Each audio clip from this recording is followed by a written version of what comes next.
आज शनिवार का दिन है, जिस दिन अपन इस दरिद्रता से मिलने के लिए पीपल के पेड़ के नीचे आए हैं। हिंदू धर्म में ये दिन पीपल के वृक्ष के लिए पूजनीय होगा। जो भी शनिवार के दिन पीपल के वृक्ष की पूजन करेगा, दूध चढ़ाएगा या मिष्ठान का भोग लगाएगा, लक्ष्मी और नारायण उसके घर में प्रवेश कर जाएगा। लक्ष्मी और नारायण उसके घर में प्रवेश करेगा। इसलिए नियम बनाया। कौन से दिन का? शनिवार। लक्ष्मी जी बोली, नारायण आपने तो एक दिन का वार लिख दिया। शंकर जी ने 7 वार बनाए हैं, रविवार, सोमवार, मंगल, बुध, गुरु, शुक्र और शनि। ये शिव जी ने बनाया। अब एक दिन आपने अपना बना लिया, बाकी के दिन अगर कोई इस पीपल के वृक्ष के नीचे आएगा और यहाँ तो दरिद्रता बैठी है, तो उसका क्या होगा? भगवान नारायण बोले, सुन दरिद्रता, तेरे से एक विनती है, अगर कोई भी मनुष्य इस पीपल के पेड़ के नीचे अगर 7 दिन में आता है और उसके हाथ में अगर कोई सामग्री होती है तो तू उसके घर में प्रवेश नहीं करेगी। नियम है पीपल के वृक्ष का, या तो पानी का लोटा लेकर जाओ, कुंकू का चोपड़ा लेकर जाओ, शक्कर लेकर जाओ, या पेड़ के नीचे चींटी को डालने के लिए आटा ले जाओ, पर खाली हाथ पीपल के वृक्ष के नीचे कभी मत जाओ, कभी नहीं जाओ। खाली हाथ जाओगे तो दरिद्रता तुम्हारे घर में प्रवेश करेगी। दरिद्रता उठकर खड़ी होकर बोली, नारायण तुमने अपनी मनमानी करी है, एक दिन मुझे भी मेरा चाहिए। भगवान ने कहा, बोल कौन सा दिन चाहिए? दरिद्रता कहती है, रविवार के दिन इस पीपल के वृक्ष के नीचे मैं दिन भर नृत्य करूं, इसमें रहूं, और जो यहाँ आए रविवार को मैं उसके घर में प्रवेश करूं। भगवान ने कहा, ठीक है। दरिद्रता, रविवार का दिन एक ऐसा दिन रहेगा जिस दिन तू इस पीपल के वृक्ष के नीचे नृत्य करेगी, और जो आएगा इस पीपल के वृक्ष के नीचे तो उसके साथ प्रवेश करेगी। मैंने तुझे वर दिया।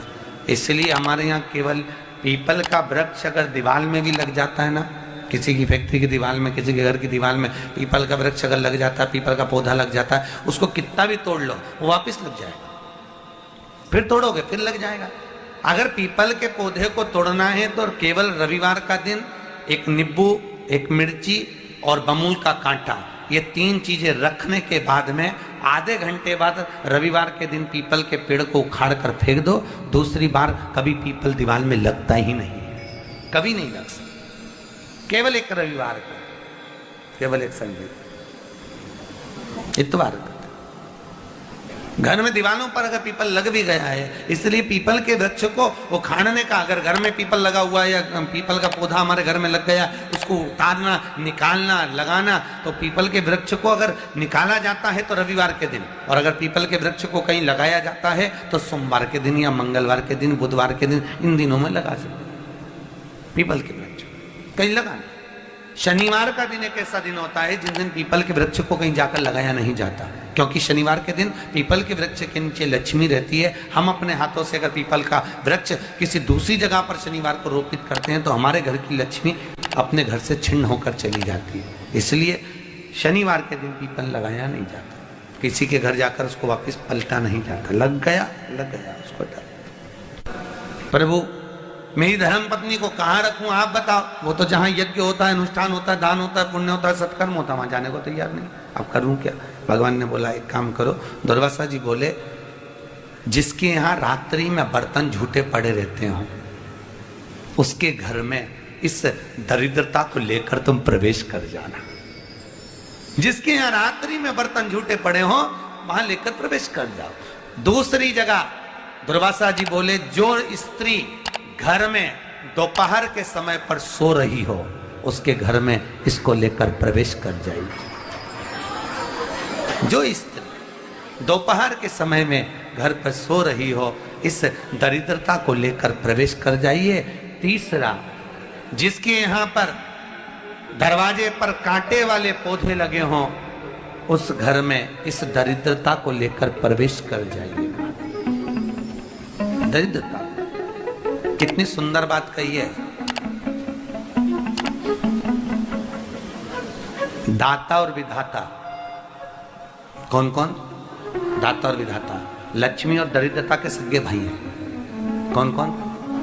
दाता और विधाता। दाता को फिटकरी प्रिय है, विधाता को नमक प्रिय है। ये दोनों हमेशा लक्ष्मी को और दरिद्रता को दोनों को समझाते थे, दोनों में प्रेम बढ़ाते थे। आज भी हिंदू धर्म की रीति है। यहां तो ठीक है, जिसके यहां पर भी अगर थोड़ी सी भी परेशानी होती है, थोड़ा सा क्लेश होता है, अशांति होती है, लक्ष्मी नहीं टिक रही हो, काम नहीं बन रहे हो, बहुत प्रयास करा जा रहा हो और हमारा कार्य नहीं होता, तो क्या करते हैं? फिटकरी और नमक को पानी में डाल देते हैं और घर में पोछा लगा देते हैं। आप लोगों ने आजकल फेसबुक पे भी पढ़ा होगा, व्हाट्सएप पे भी पढ़ा होगा। तो क्यों लिखा उसमें? उसका कारण ही केवल इतना है कि दाता और विधाता की प्रियता उसमें। माता ख्याति के जो 4 बच्चे हुए, इसमें जो 2 लड़के हैं, दाता और विधाता, उसकी प्रियता उसमें,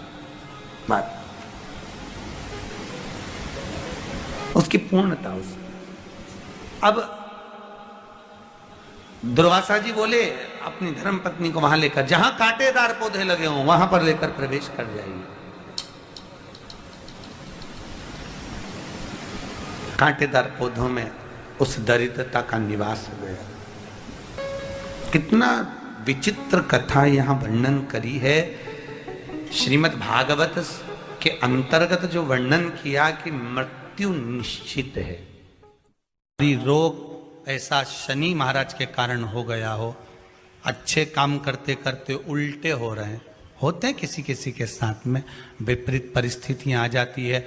अच्छा करने जाओ बुरा हो जाता है, अच्छा कर्म करने जाओ बुरा हो जाता है।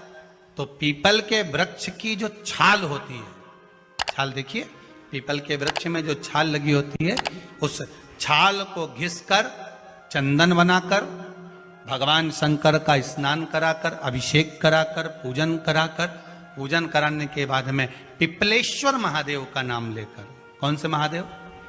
पिपलेश्वर महादेव का नाम लेकर वो जो घिसी हुई छाल होती है, उस छाल का तिलक भगवान शंकर को लगा लो और उसी का थोड़ा सा भाग अपने कंठ पर, मस्तक पर लगाना प्रारंभ कर दो। धीरे धीरे जो विपरीत दशा है वो सुधरना प्रारंभ हो जाती है। पर नाम याद रखना, पिपलेश्वर। काशी में जो शिव जी की स्थापना कौन ने करी? काशी में जो शंकर भगवान बैठे उनकी स्थापना करी थी शनि महाराज ने। किसने करी थी? शनि महाराज ने। क्योंकि भगवान शनि महाराज को उनकी माता के द्वारा श्रापित हो गए और शनि महाराज कांपने लगे। शनि महाराज कांपते कांपते, मैं जाऊं तो जाऊं कहां, करूं तो करूं क्या? महाराज, शनि महाराज दौड़े और दौड़कर भगवान भोलेनाथ के पास पहुंचे। हे शंकर, त्रिकालदर्शी, कैलाशी, अविनाशी, कृपा करिए बाबा भोलेनाथ, कृपा करो। क्योंकि दुनिया में 33 करोड़ देवी देवता हैं जिनको शनि लग सकता है, केवल एक, किसको छोड़कर? शिव को छोड़कर। राम जी को शनि लगा तो 14 वर्ष वनवास चले गए। कृष्ण को शनि लगा तो मथुरा छोड़कर द्वारका चले गए। शनि लगा। हनुमान जी को शनि लगा तो गुफा में बैठकर राम राम जपना पड़ा। शनि सबको लगता है, केवल शनि नहीं लगता तो एक मेरे महादेव को, मेरे भोले बाबा को नहीं लगता। शंकर के पास में शनि आ गए। शनि ने आकर कहा, भोलेनाथ कृपा करिए बाबा, मैं बड़ा कष्ट में हूं, मैं करूं क्या? बाबा भोलेनाथ ने कहा, जा गंगा जी के तट पर काशी में जाकर एक शिवलिंग की स्थापना कर, उसकी आराधना कर और तेरा शरीर ठीक हो जाएगा, कष्ट नहीं भोगेगा। शनि महाराज ने काशी में जाकर शिव जी की स्थापना करी। आज भी नियम है, जिसको शनि लग जाता है एक काजल की डिब्बी ले लो और काजल की डिब्बी को 21 बार उतार कर उसको एकांत में जाकर, जंगल आदि में एकांत में किसी पेड़ के नीचे इतना सा खड्डा खोद कर उसमें काजल की डिब्बी को डाल दो और मिट्टी से पूर दो, उस व्यक्ति का शनि समाप्त हो जाता है। काशी विश्वनाथ का नाम लेकर काजल की डिब्बी को 21 बार उतार कर अगर काशी विश्वनाथ का नाम लेकर शनि वाले व्यक्ति को अगर पेड़ के नीचे दबा दे, शनि समाप्त, शनि उसको परेशान नहीं कर सकता। काशी कितनी मूलता है, उस क्रम को देखिए।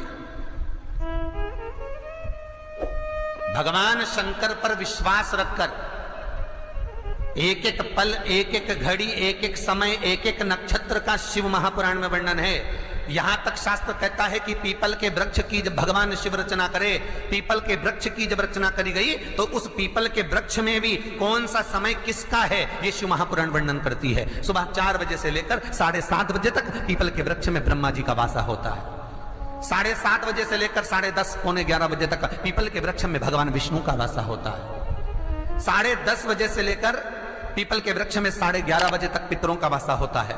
11:30 बजे से लेकर 12:30 बजे तक पीपल के वृक्ष में आहूतों का वासा होता है। 12:30 बजे से लेकर शाम को 4 बजे तक पीपल के वृक्ष में वासुकों का वासा होता है। 4 बजे से लेकर शाम को 7:30 बजे तक पीपल के वृक्ष में शंकर का वासा होता है। 7:30 बजे से लेकर 9:30 बजे तक पीपल के वृक्ष में कुबेर का वासा होता है। 9:30 बजे से लेकर फिर कुबेर के वृक्ष में अन्य देवों का वासा चालू हो जाता है। इसलिए हमारा हिंदू धर्म कहता है, हमारे शास्त्र कहते हैं कि पीपल के वृक्ष को जब पूजा जाता है, पीपल के वृक्ष की जब पूजन करी जाती है तो सुबह 10:30, 11, ज्यादा से ज्यादा 11:30, ज्यादा से ज्यादा 12, उसके पहले पीपल के वृक्ष की पूजन कर लेना चाहिए। रात को कुबेर का वासा होता है, इसलिए पीपल के वृक्ष में दीपावली के दिन रात्रि को 8:30 बजे से लेकर 9:30 बजे के बीच में जो पीपल के वृक्ष के नीचे घी का दिया लगाता है, उसके घर में कभी संपदा की कमी नहीं आती है, क्योंकि कुबेर स्वयं विराजमान होता है पीपल के वृक्ष के नीचे। क्यों? क्योंकि 11:30 बजे से लेकर 12:30 बजे तक पीपल के वृक्ष में पितरों का वासा रहता है, आहूतों का वासा रहता है, फिर वासुकों का वासा आता है। पितृ किसको कहते हैं? महाराज जो पूरी उम्र लेकर चले गए और उनके भीतर अभिलाषाएं बहुत थी, मैं ये भी करना चाहता हूं, मैं ये भी करना चाहता हूं, वो पितृ हो जाते हैं। आहूत किसको कहते हैं? जिस माता के गर्भ में बच्चा जन्म ले और मर जाए, या 6 महीने का गर्भ धारण करने के बाद अवर्षण हो जाए, जीव पड़ने के बाद 6 महीने के बाद अगर बच्चा गर्भ में भी शांत हो जाता है, कुंवारी अवस्था में शांत हो जाता है, जिसका विवाह नहीं हुआ ऐसा बच्चा जब शांत हो जाता है, अधोगति में कोई मर जाता है, सुसाइड कर एक्सीडेंट में किसी भी रूप में मर जाता है, तो वो आहूत कहलाता। शनिवार के दिन जो पीपल के वृक्ष में सरसों के तेल का दीप लगाता है, उसको शनि कभी परेशान नहीं करता। एक बात हमेशा ध्यान रखिएगा, मान लो अगर कोई भारी रोग ऐसा शनि महाराज के कारण हो गया हो, अच्छे काम करते करते उल्टे हो रहे हैं, होते हैं किसी किसी के साथ में, विपरीत परिस्थितियां आ जाती है, अच्छा करने जाओ बुरा हो जाता है, अच्छा कर्म करने जाओ बुरा हो जाता है। तो पीपल के वृक्ष की जो छाल होती है, छाल देखिए, पीपल के वृक्ष में जो छाल लगी होती है, उस छाल को घिसकर चंदन बनाकर भगवान शंकर का स्नान कराकर, अभिषेक कराकर, पूजन कराने के बाद में पिपलेश्वर महादेव का नाम लेकर, कौन से महादेव? पिपलेश्वर महादेव का नाम लेकर वो जो घिसी हुई छाल होती है, उस छाल का तिलक भगवान शंकर को लगा लो और उसी का थोड़ा सा भाग अपने कंठ पर, मस्तक पर लगाना प्रारंभ कर दो। धीरे धीरे जो विपरीत दशा है वो सुधरना प्रारंभ हो जाती है। पर नाम याद रखना, पिपलेश्वर। जम कितना भी दुख, विपदा, कष्ट सम्मुख में खड़ा हुआ हो, कितना भी दुख, पूंजी धन की अगर आपको कमी पड़ रही है और ऐसा लग रहा है कि मेरे पास में कुछ भी नहीं, हम तो यहां तक कहेंगे कोई मकान बना रहे हो, बेटी का विवाह कर रहे हो, बेटे का विवाह कर रहे हो, कोई अच्छा कार्य कर रहे हो, धन संपदा की भी कमती दिखे, तो समय पर कांता भगवान का स्मरण कर, कांता चक्र का स्मरण कर, शिव और नारायण का नाम लेकर, एक बेलपत्र, एक शमी पत्र, एक श्वेत पुष्प, एक लाल पुष्प, दोनों हाथ में लेकर भगवान शंकर के अशोक सुंदरी के स्थान पर अगर समर्पित करा जाए तो संपदा की भी कमी नहीं आती। वो कांता चक्र है जो नारायण के। यहां तक शिव महापुराण की कथा कहती है, अगर कोई विद्वत ब्राह्मण ने आपको बताया है कि आपके घर में पितृदोष है, कोई विद्वान ब्राह्मण ने बता दिया कि आपके घर में काल सर्प दोष है, कोई विद्वान ब्राह्मण ने बता दिया कि आपके यहाँ पर ये वास्तु दोष है, और इस दोष को मिटाना जरूरी है। कोई ने आपको बताया, उस समय पर हमें घबराना नहीं।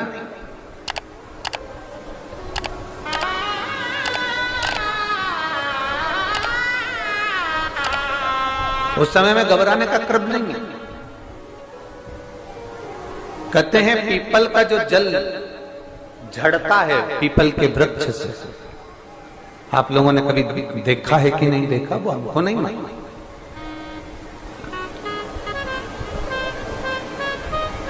कितना भी अगर कोई वास्तु दोष बता दिया, पितृ दोष बता दिया, काल सर्प दोष बता दिया, कितना भी अगर कोई दोष बता दे, तो पीपल का जो जल वृक्ष में से झड़ता है, कभी कभी आप उसके नीचे हाथ रखकर देखना, थाली रखकर देखना, उसमें पत्थर पर देखना, तो वहां पर भी पानी के निशान आपको मिलेंगे, बूंद के निशान मिलेंगे।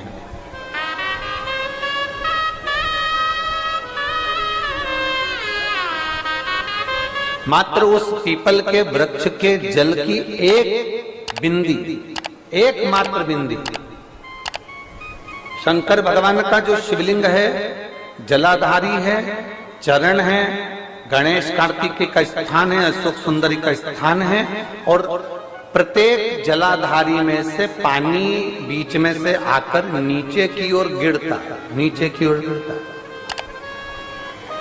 आप लोगों के स्मरण में हमने पहले भी बताया कि राइट में किसका स्थान है, गणेश जी का, लेफ्ट में कार्तिकेय, बीच में अशोक सुंदरी, ये क्या है, पार्वती जी का हस्त कमल शिवलिंग, और ऊपर से जो जल एक एक बूंद शंकर जी के शिवलिंग पर गिर रहा है, वो शंकर जी की 5 लड़कियां जया, विषहरा, शामली बारी, दौतली और देव, शंकर जी की 5 लड़कियों एक एक बूंद पानी शिव जी पर गिरा रहा है।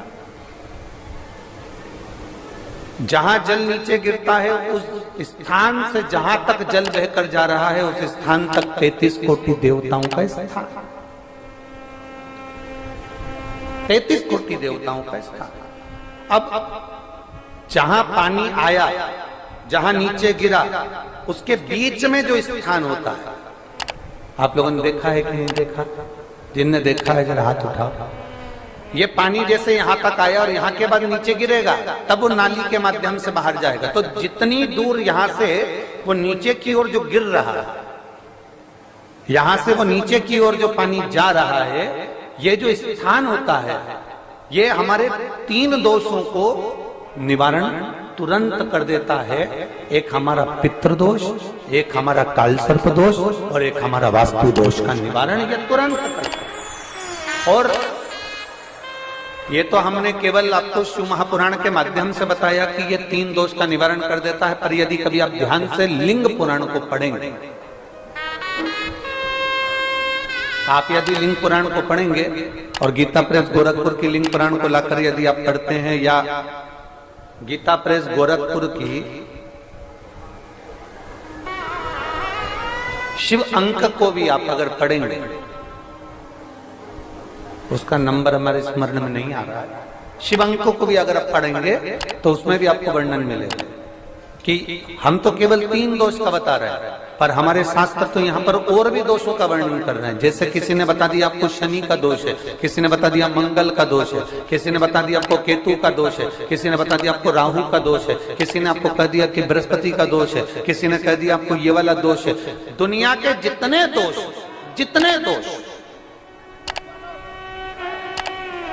पीपल के वृक्ष के झड़ता हुआ जल की एक